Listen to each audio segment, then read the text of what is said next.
Yes, it's gripping reality. We have no idea what that really is. I We're think it's back. number 45, 46, something like that. We'll check the number and number it correctly. It's Whatever way it's up supposed there. to be. Yeah. Yeah, I know. Oh, you got to know that I just had it speechless for 7 seconds. It's a new record The for me. reason for that is we're talking about Mike's violating the first commandment of the Old Testament by you saying "Jeez," which is short for Jesus, which is idolatry, and keep the fourth commandment, the Sabbath day, keep it holy, don't do anything therein, which he called Sunday. And then he says, you're a racist because how am I supposed to talk to my friend Jesus without saying "Jeez"? Like, what? So hi there, everybody. You think that's controversial? If you like keeping the commandments, talk to Mike. If you like living a free life that is full of faith and grace, talk to me. Oh, God. You can always send an email to either one of us, Mike at Gripping Reality. Spell with an I if you want to be ordinary.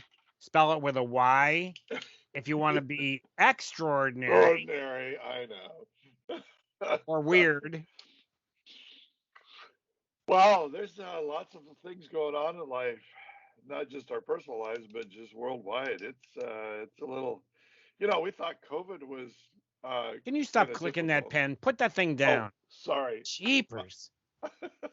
Is it It's not bugging going to you? drive the 7 listeners that we have that already have left the podcast, but it's going to drive me insane. Which is you don't even have to start the car for me to get there. Yeah, well, as I say in our family, it's a very short trip for me. Um, I get there on a lawnmower. it's yeah, I mean, reflecting quite a bit on this whole where life is right now, and it's really crazy out there.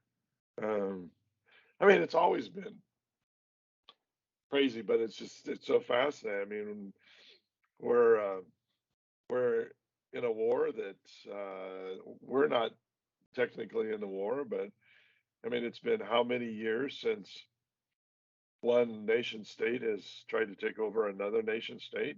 Um, Couple of weeks. yeah, it's been We a don't while. hear anything out of Africa, and we don't hear almost anything out of the real Middle East. That's But probably that kind of true. thing has been going on, and it's continuously going on. What Russia has done is commandeered headlines by using an extremely aggressive military force. But this kind of thing is going on in Tibet. It's going on in Right. Sudan. It's going on in Nigeria. It's going on in many countries that are split Muslim Christian between two sides, Ethiopia. So the reality here, let's boil it down to something simple. What is reality? And what is your place in that reality? Yeah. Well, let's start with Yeah. something simple. Go ahead and Something answer really, that. yeah, that's really simple. We could just fix that in no time at all. Wow. Here's one of the struggles. Most of the counseling that I do is based on an individual's perceptions of reality and how they see themselves in that reality. And that getting to that level of conversation is really a struggle. Families that are falling apart. People that I talk to will use what I call ever, never, always language. The one spouse will say, you never, and then fill in the blank. And I'll say, let's pull back on that a second. What do you mean by never? Or always? Or every time? Those are inclusive. Those are defining statements that say reality is you walk in the door of the house 17 times in the last 3 days, and all 17 times, every time you walk in the house over the last year 3,000 times. 3,000 times you get undressed for bed and you take your clothing, and the problem is 1 or 2 or 3 incidents become the focus of reality. Right. Not 3,000 times, but Right. 4 out of 3,000 times. The 4 are what we focus on. And now, by using ever, never, always language, that becomes reality. That's the Right. report.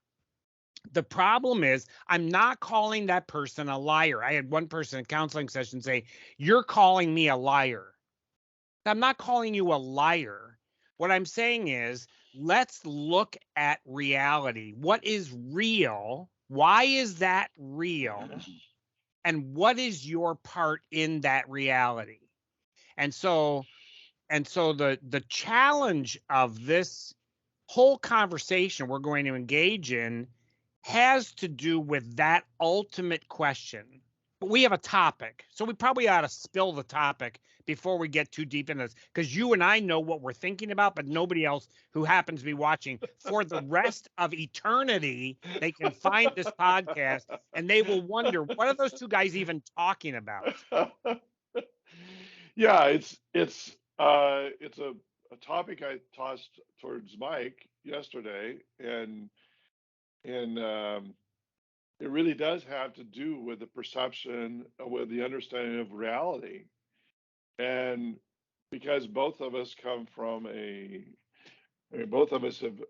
Myke is currently still a minister. I was a minister for almost 25 years. We both A are in the minister is church. somebody who does the work of ministry. That's what Right. my people do. I am a pastor. That's a Yes. profession. Whatever. So vocationally, I that's have a where guy we who are. every time he sees me, he says, "Hey, Reverend, how are you?" And I look around and I go, "Who's Reverend here?" Anyway, go ahead. Back to your conversation.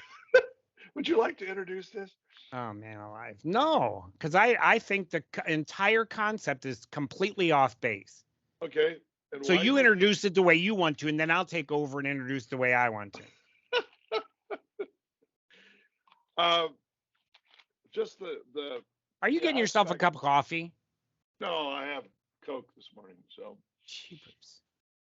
it's So, folks, go get a cup of coffee. This is going to take a while. it's 7:19 in the morning. I've No, already it's been up. not. It's I've been up. 10:19. I've been up a couple hours.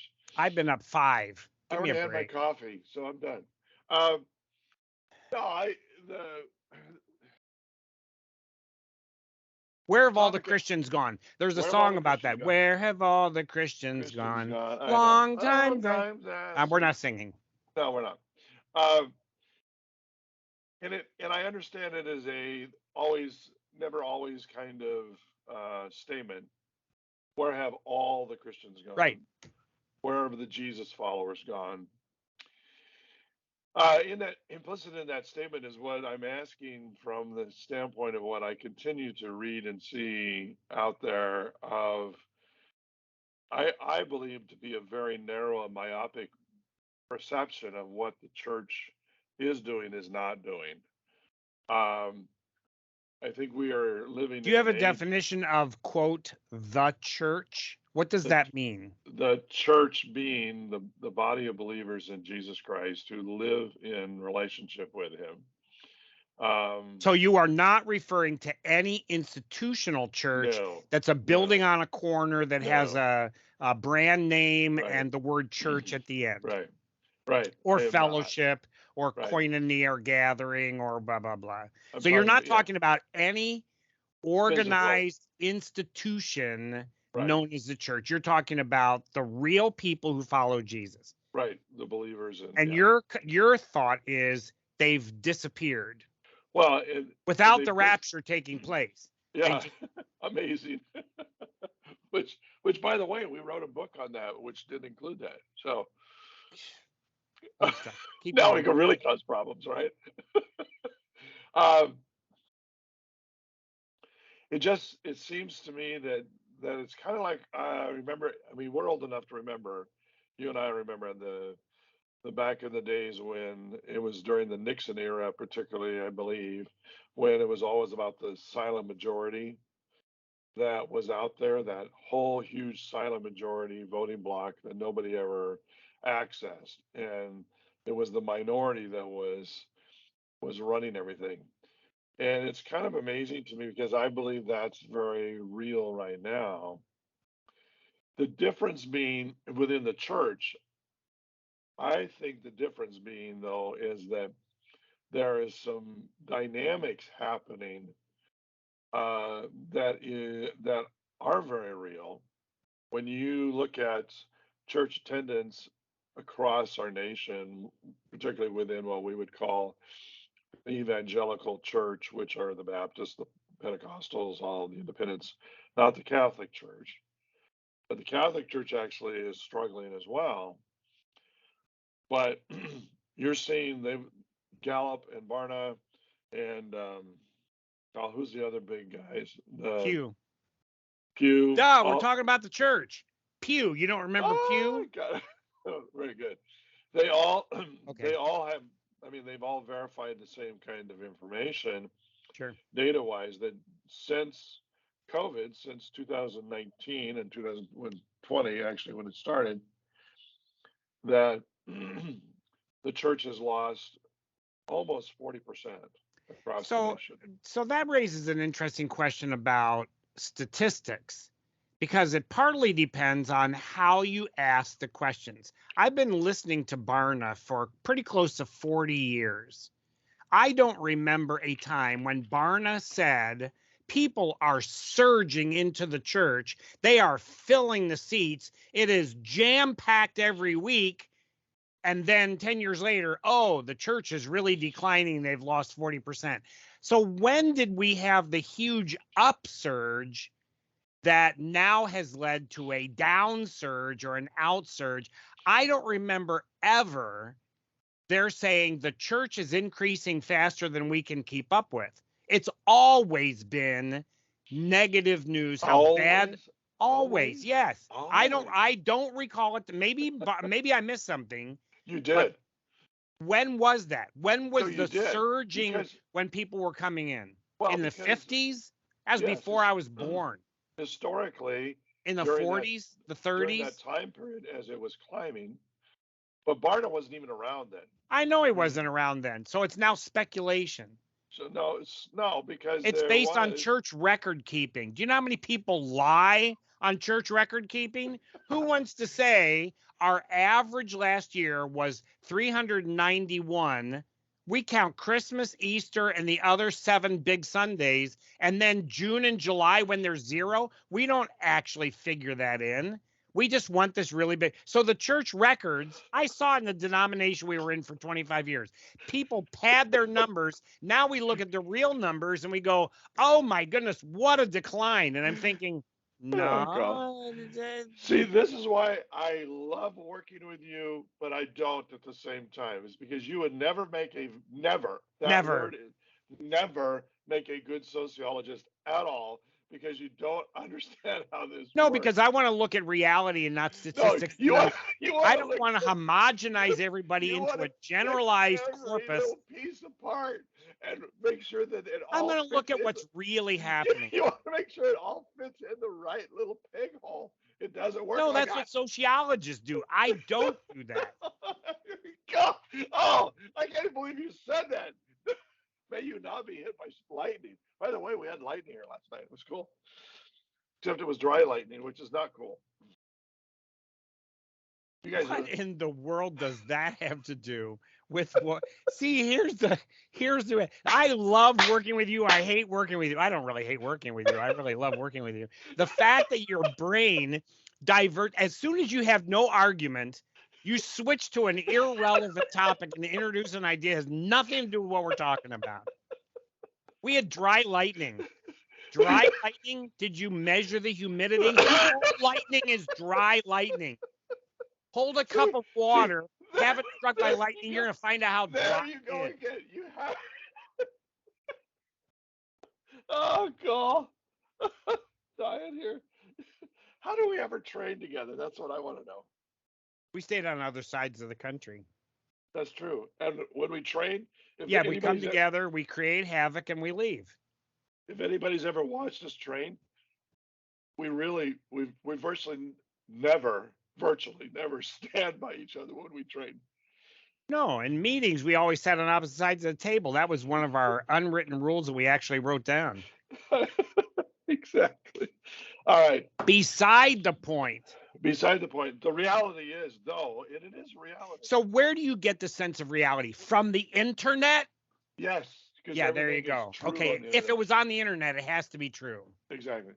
Now, the dynamic, though, I think that you can't ignore, because it's however you want to look at it, because there is a phenomenon that's taking place across our country, particularly with the younger generation. And this isn't the this the information that's being pulled and seen from just a variety of places. Not, I mean, if it was just one place like Barna, I would go, okay. But when you see this from the standpoint of, I think 4 and now 5 different kinds of organizations that this is what they do. They're about gathering information. There's no question in my mind that, and in my own personal work with people within the younger generation of millennials and Zs, that there is a very large disenchantment and just, moving away from the sense um, of what the church has done. When I say church, the institutional church, if you will, the corner church, the mega church, all of Commercial those. church. We're talking about Commercial church, commercial church versus a living the body. community. Yeah, the body of the living community of All right. Christ. As So Gary, let's shorten the conversation. Do you see that change in the millennials and Zs as tragic or a blessing? I see it as a blessing and incredibly exciting. So Barna and Pew and all the researchers say there's this gigantic exodus from the church. The word exodus means, let's look at it from the institutional commercial church point of view, and they're leaving. Let's look at it from the point of view of the world. There's an entrance into a different kind of reality for what it means to be a Christian, other than sitting placidly in a pew, dropping your money in a plate when it comes by, listening to the sermon, and walking out and being nice for 1 hour a week. So if that is not really what the Jesus community is supposed to be and was never supposed to be, I'll say in terms of the origin of the community of Jesus by Jesus, then that shift is not tragic. It is for the commercial church. Fewer butts in seats, fewer dollars in the plate, fewer noses to count. But relative to the work of Jesus in the world, if we can function as Christians in the world without being connected to a commercial church setting, number one, is that really happening? Number two, is that good or bad, or what shade of gray in there between good and bad? Well, and I see ministers posting all the time cute little memes about Hebrews 12, I don't know what verse is, 14. Do not forsake gathering together. Assembling together, blah, blah, blah, blah, blah. And what they mean by that is, y'all better get back to church on Sunday morning at 10 o'clock or 11 o'clock. Put your butt in the seat and listen to me preach. Because otherwise, you're going to be like a zebra being hunted down by a lion, or a coal left outside the fire. And my thought is, wait a minute. Jesus would not have gone to church if he were on the earth today. Well, and don't pass that by. What? I just said Jesus wouldn't go to church if he was on the earth in this day. He wouldn't go to church. No, I agree with that. You're supposed to disagree with that. You're supposed to go, no, Jesus would go to church. No, he wouldn't. Why would he do that? I mean, I see that as a very disconcerting thing, and exactly what you're talking about. Get your butts in the seat. Because the problem is that now, and we have fellowship, and we shake hands, and we hug each other with COVID protocols, and we have coffee and donuts. So I'm really going to go out on the limb here, because the bottom line is we have laser lights and smoke machines, and they don't want any of that stuff. Really good music. They don't care about. We have a bass booster. Because if I really want something that's kind of fun and look at, I'll go to TikTok. I will go to whatever I have right in my little palm of my hand that is far better than what any of you guys can produce.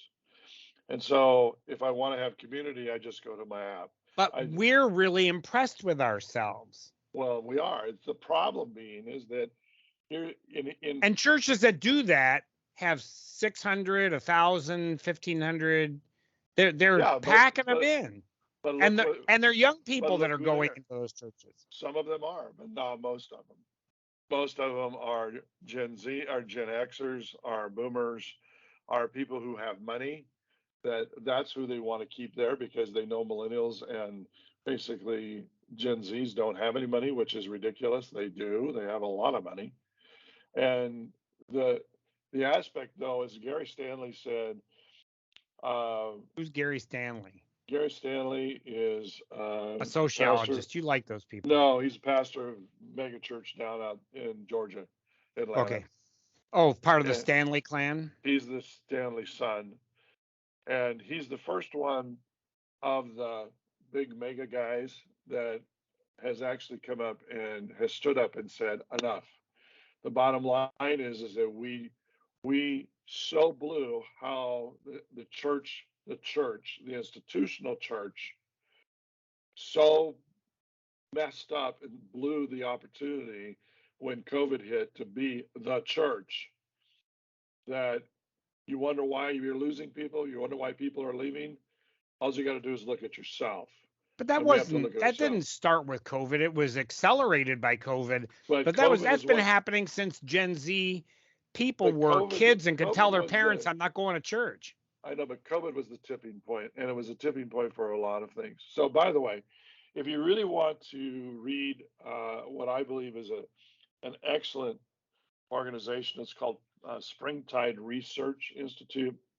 They've produced a couple of investigative, data-driven kinds of things. It's called The State of Religion and Young People in 2021, and they've done year by year and are just following it, navigating uncertainty. It's not very long, but it's their work is it's not just within the evangelical Christian. They do religion, and so from a sociological standpoint, their databases they use over 10,000 points, which is significant. That's a decent base point of being able to do real research from.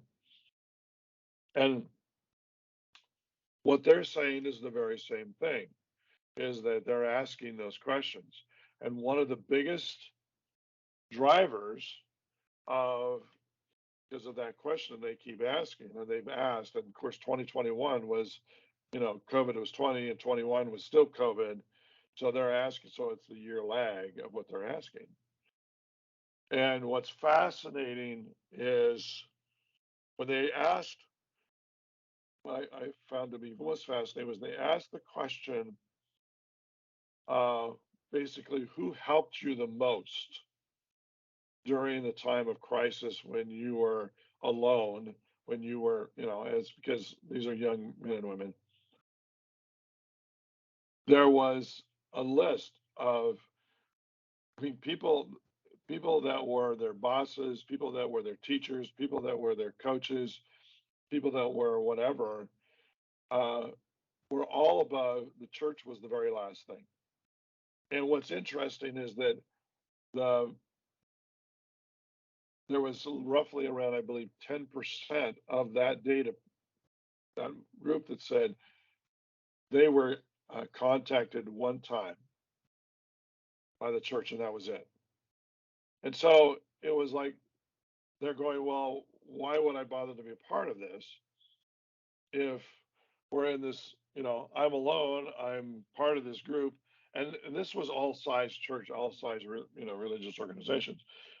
But they asked it specifically of evangelical, if you will, churches, not the Catholic Church, but churches that say we're here to help, we're here to keep you connected, we're here in the body of Christ, we're followers of Jesus, and this is what Jesus does. And they're going, but you never did anything, and you said you would, but you didn't. And so all of a sudden there becomes this real So huge that disconnect. is made as a blanket statement, but my church continually contacted people. We got ways for them to have communion in their homes, to stay connected. We didn't miss a beat when the state of New York said you can't meet together.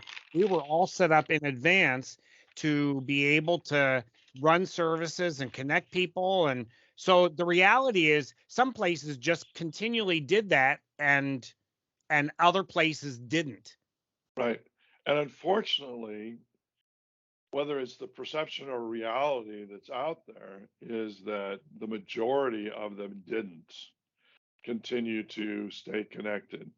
And so they didn't continue. In fact, so many of the kind of sizable organizations, if you will, institutions, um, were so busy fighting all the mandates and all the what you're supposed to do and not do, they ignored their people. Okay, so let's talk about atrophy. Okay.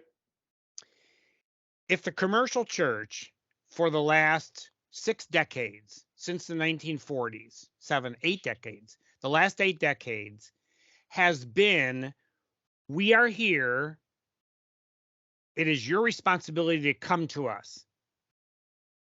We run a program, sign up for the program, come and sit in seats in a circle or in an order. We run a service. It starts at a certain time, ends at a certain time. We'll tell you when it ends. You all come in. Then all of a sudden COVID hits. And the complaint is the church didn't reach out and go out to find its people and connect with them. Well, for 80 years, the church, the commercial church, has not done that. The idea, there's a song about Jesus leaving the 99 and going to find the one. Right. That metaphor was what shepherds do. That's not, generally speaking, how the church functions. Now, I understand individual ministers, youth pastors, Sunday school teachers, people involved in the church, they will actually go and contact people as part of the living community of Jesus. But the concept of the church, other than I'll send out a blurb, we'll do a mailing, we'll have a robocall, or we're open, y'all come. For 80 years, maybe even longer, maybe an American church that's been going on for 300 years. We have a building, you all come, so our motivation to you is you better get out of bed, you better get dressed up, get your kids in the vehicle, buggy or car, get yourselves over to church and participate in what we're doing. So for the last 300 years, the commercial church has made its strongest skill magnetism instead of propulsion. And the ability to propel is atrophied into non-existence. It doesn't even exist in a church anymore. So pastors that I know, personally, during the last 2 years would fret, they would worry, they quit, they got ulcers, they got sick, they worried themselves into a state of panic that people weren't coming and listening to their jokes, hearing their stories, getting their 3 points, which they forget by Sunday afternoon. Right. The idea, for any of you who are listening out there, and as far as this goes, this would be interesting. How many sermons in your entire lifetime, Right. starting with last week, that you remember and incorporated into your life? Nearly zero. Now, there's going to be anecdotal exceptions. I get that. But nearly zero. I heard a funny story way long ago when I started ministry. It was back in the 1800s or 1900s. I don't know. It was funny at the time. And a young minister went to a church and he preached his first sermon, and it was stellar. It was incredible. It was absolutely astounding. The church was electric with his words and his concepts and the applications. It was all perfect. Everybody shook his hand and said, that is one of the best sermons we've ever heard.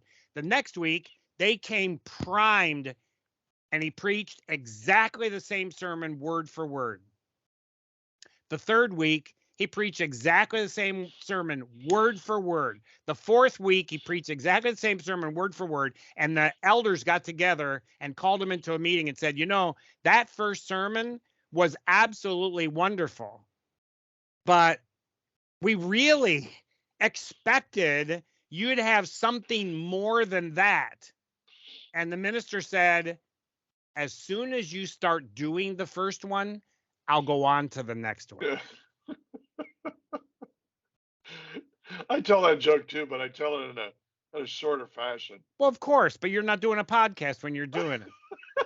The point being, the church has almost no expectation of actually putting into real effect.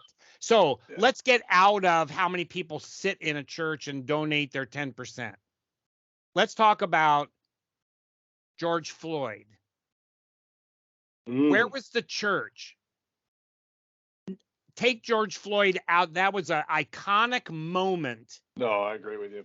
Where The was the plight church? of Black people, Hispanic people, Asian people, and white people who are caught in a pattern of Right. poverty that they cannot, bad decisions. I know they're responsible, blah, blah, blah. Where's the church? The Right. living corporate, Exactly. not Exactly. the commercial church. Who stands for justice? Now, what's interesting is I know many Christian people who are very engaged in political systems, municipal systems, the correctional system. They are believers who are doing the best they can individually to change the structure of the world and standing alongside individuals who are struggling financially, mentally, emotionally to be able to make a difference in their lives. That is unseen, it's unreportable Right. by news Exactly. media, unless you want a human interest story of some old guy who helped carry groceries for a blah, blah, blah. I mean, I know all that.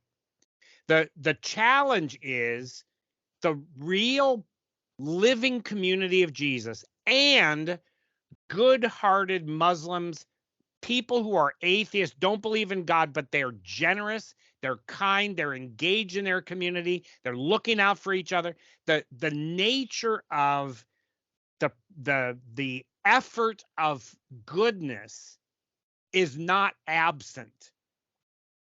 The challenge is the commercial church wants to take ownership, sole ownership of all goodness in the world, and it's not happening. So people Right. are saying, I'm tired of sitting in a pew with my nose facing in the same direction as 99.999% of people, except for the pastor, maybe the choir behind him or her. And I'm tired of that. I'm tired of looking up to somebody who's in a pulpit. I'm tired of somebody telling me what to do, and they have no expectation I'm going to do it, and I have no expectation I'm going to do it. And by next week, they're going to have a different message anyway. Well, worse than that, they're not going to do it themselves. Or better, well, okay. I mean, from the standpoint of authenticity, of saying, you go do this, but then it's basically do what I say, don't do what I do. But there becomes this aspect then of where the commercial By the church. way, the book of Romans is actually about exactly what you just said. I have a lot of folks who are what they would consider themselves biblical Christians. I'm jumping all over the place here. Stop me if you can't follow what I'm saying. But it won't work. I'm going to keep going anyway. I'm not going to bother. Yesterday, a woman came to talk to me. I'm going to call her G. That's not the initial of her name. I just got to call her something. Her name is and G came in wanting a certain sign made for their camping area, and I make signs. So she was ranting and raving just all over the place in terms of her views and opinions and so on and so forth. And one of her complaints is that the church has failed her personally because it never made a difference in her life ever. She had needs, she had problems. nobody, I said, so did you ever communicate your needs or problems to anybody? She goes, no, they're just supposed to know. I said, so the complaint is nobody responded to needs that you had that you never shared with anybody. And they're supposed to somehow just know that. So it was really a fascinating moment that she just simply glossed right over. Sure. It's their fault, not my fault. I'm not a Right. participant. Right. It's very, very interesting. Yeah. There's this dichotomy that is living, that is very real within the commercial church, that is in the perspective of, I believe, the commercial church sees it as being something that pulls people in and pulls people in. But what they're not seeing is it is leaving a wake of broken people all along the way because they don't fit the mold. And people are looking at this and they're going, wait a minute, you can't have this both ways. That's what Jesus said when he was, when he was talking to the Pharisees. You guys are hypocrites because you're saying one thing and doing something else over Right. here. That's Jesus against the Pharisees and Sadducees. But when Paul is writing Romans, he goes in chapter 1. I have these friends who are biblical Christians and consider themselves very conservative. And so they have reasons why they can elucidate that God hates gay and lesbian people from Romans chapter 1. And they go into a long litany of how horrific this factor is in American culture. And I've said to countless, I could count them, countable numbers of very conservative biblical people, have you ever actually read Romans the way Paul wrote it without chapters and verses? Just keep reading. And they look at me like I've got 7 heads and 10 horns. Different topic. Don't start. So I won't. so the answer with a little bit of prying is no, I've actually not read it that way. Well, Romans 1 starts with I'm not ashamed of the gospel, and God made this beautiful creation, and then people took the creation, started worshiping the creation, and it went downhill from there. And the people reading this are not people in the world. The people reading this or hearing this are people in the church in Right. Rome. And Right. so they hear this litany of how bad it's gotten. God made everything. Then people started worshiping the sun. Then they started worshiping the animals. They started worshiping carving plants. Then it got to this and this and this and this. How horrible is that? And it's now down to men with men, women with women, and blah, blah, blah, blah, blah. And the average Christian, not the person in the world, the average Christian going, yes, that is just, oh man, look at what's happened to our world. Ring, ring, ring, ring, ring. And then chapter 2, he didn't stop writing chapter 1 and then sometime later start chapter 2.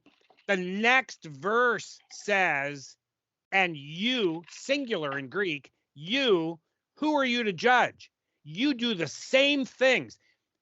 When Jesus was speaking to the Pharisees and Sadducees, he said, you guys are hypocrites, meaning under a mask. You guys are stage actors. Right. When Or stage Paul actors. writes, he's writing to the church saying, you people are hypocrites. You become exactly what you Right. say you hate, and you Exactly. don't. And if you Right. read chapter 2, this is frightening.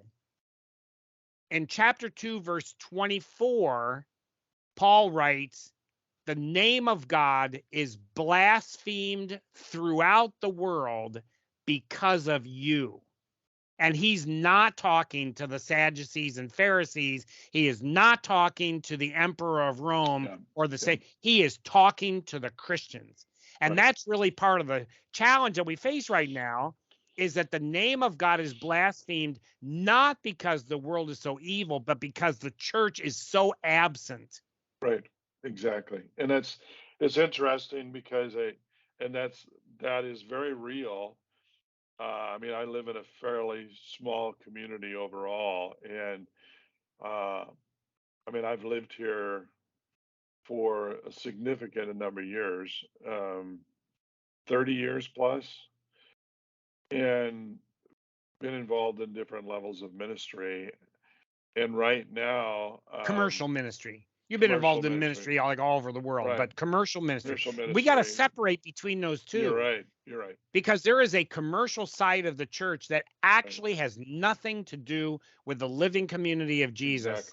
Exactly. And so where is the church gone? It's gone to the living community of Jesus. In my view, that's what I Right. see all over the world. Yep.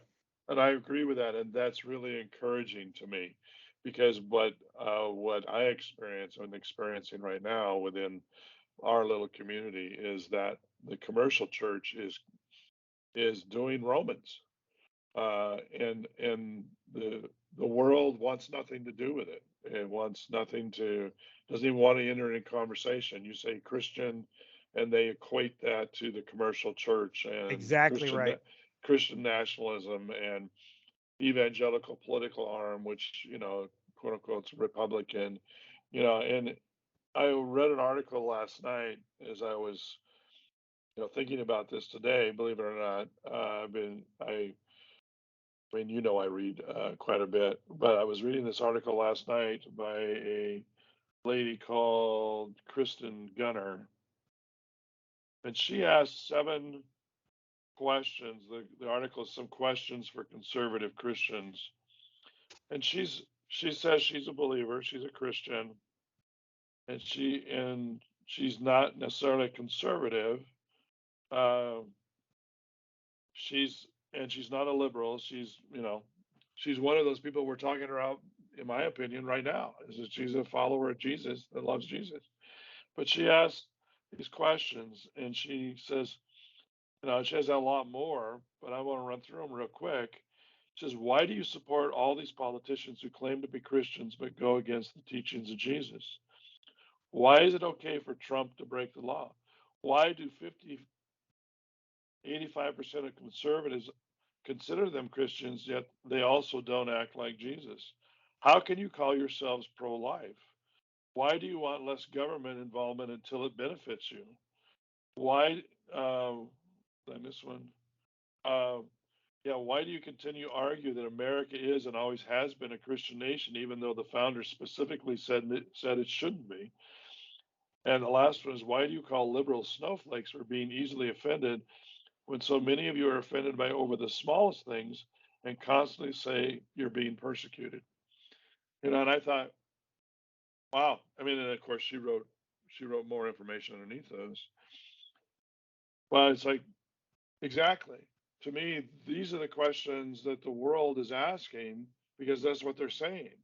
And social media, whether we're using social media to get out, quote, the message, but what the message is going out there is not the message. It's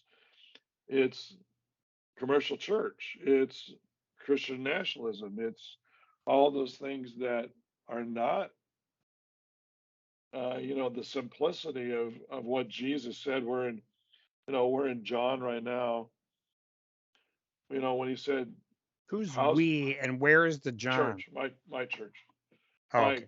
my church that I attend, is that that when Jesus said the world will know you by the way that you love one another, and they'll see that, and that is like, wow, that's amazing. And my simple question on probably number 8 is, how is the world seeing you love one another, that then begins that to love the world, not forcing or litigating, or we're going to take it all by storm, or um, I mean, how does the fruit of the spirit fit in all this? I mean, it's like love, joy, peace, patience, kindness, gentleness, You self-control, all those forgot things. goodness. Sorry, You goodness. should read your Bible more. Oh, that's why I have you. And that's why when people say that to me, I Goodness, go, agathosune. that's why I have an It index doesn't in the mean Bible, pleasantness. It so I means can doing what find. is right because it is right. No, I understand. I agree with that. And the challenge is what I see of friends I know. I'm not talking about general memes on the internet. people I actually know. I know them personally. I've known some of them a few years, some of them a few decades. Right. And they write some of the most vile, accusatory, inflammatory, and demeaning statements about other people who don't agree with their political or social or spiritual or biblical position. Right. And they feel justified because Jesus said, love each other within your fellowship. Right. Don't love the world. And anybody who doesn't believe like we do is of the world. So I'm not called to love them. It's like, what? I know. Love your enemies and pray. No, it's really amazing to be able to slice up the world. This goes back to the first question. What is reality and what is your part in it? And when you say, I carve up the world and my part is the right part and every other part is the wrong part, or I live in the context of the whole, and my part is the engagement of everyone, even those who do not think like I do, which nobody does, or live like I do, or holds the belief system that I believe. I have thought of either writing a meme or doing a whole sermon series on words that would be important to add into your conversation. And one of those word sets is for me. Add that into a statement. So, keeping a rigid view of Sabbath is absolutely required by God. Add for me. That changes everything. Right. Because God might not require that for you. Right. This G woman who stopped in yesterday, she got on a rant about going to a church and they demanded 10% of her income. And she said, if I brought in $2,000 last month, I'm supposed to give $200. I'm barely able to pay my own bills. And the church has, she used a fairly crude term, to demand 10%. Where do they get off demanding 10%? I said, well, they probably have some verses from the Bible to back that up. She goes, I don't give up. And she didn't have Christian language. But her viewpoint is, so I thought in my back of my brain, which I didn't say, it would be helpful for those churches to say 10% is God's requirement for tithing. Add for me. That changes everything. Yeah, when you make a definitive statement and homosexuality is completely wrong for me. Abortion is absolutely horrible murder for me. That changes. You're allowed to have a stance. You're allowed not to have an abortion if you don't want to have one. You're allowed to not be homosexual if you don't want to be. I understand all that. It's when you now make that generalized absolutely because you have a reason to treat others according to your standards. That, for me, comes out of Romans chapter 14. Right. Do not criticize someone else's servant for what is right for you. Exactly. You be convinced in your own mind. This is verse 5. You be convinced in your own mind and leave God to deal with other people. Exactly. That's in Romans 14. And Paul is writing to the church, partly the commercial church and partly the living community. Have your standards for me. Right. That's good for you. Right. And then are there no universal standards? Let's leave that up to God and how each person interacts with God relative to that. That is a tough, tough issue. What is real and what is my part in that reality? Right. We better cut this off because we've been yapping for. I was just going to say, that's a good place to close. We might have to pick this back up since this is a lot of fun this morning. So people don't generally leave questions, or if you like this kind of stuff, then hit the like button at least once. I mean, you can hit Right. it 20, 30 times. That'll help a lot. But or share this to your own website or let people Right. know, because otherwise we're just talking to the 7 of you who listen to this, and we got 600 followers or who knows what, but nobody's actually. But we haven't been on in a few weeks, and then we're Yeah. getting back to it. So go with today the fact that we started with reality. In reality, there are some actually awesome things that are going on, and we want to encourage you with that today. But there's just some tough stuff that's okay to talk about, and I think And our we will. podcast is called Gripping Reality.